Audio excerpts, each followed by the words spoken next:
unbox and use this Scott's 20-inch corded electric hedge trimmer, which I bought in June of 2025 at Princess Auto in Canada for $45 Canadian plus tax.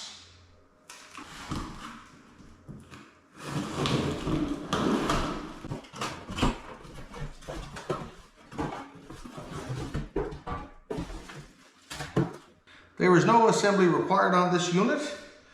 It comes all together. Just got to remove the blade cover and make sure to read your owner's manual and all the safety related things about this, because I'm sure you could hurt yourself pretty easily with this.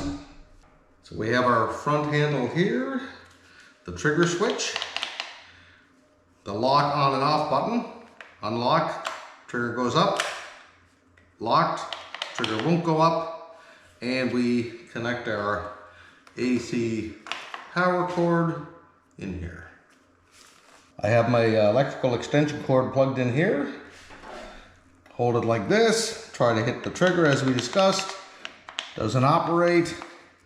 Hit the safety here, pull it towards your body. All right, let's go do some trimming with that. I'm impressed with this unit already. Been doing a little clipping, as you can see, and you can take off some pretty fair-sized branches with this unit. Now, I find it takes a little while to do like a bigger, that's a pretty good size there. So I might just go get my big hedge clippers for that style, but it'll whip through like this size here, no problem. Anyway, I'm going to stand back and get a shot of the hedge before I get into this, and I think that's really all we got to say about it. Hope this was helpful. Thanks for watching.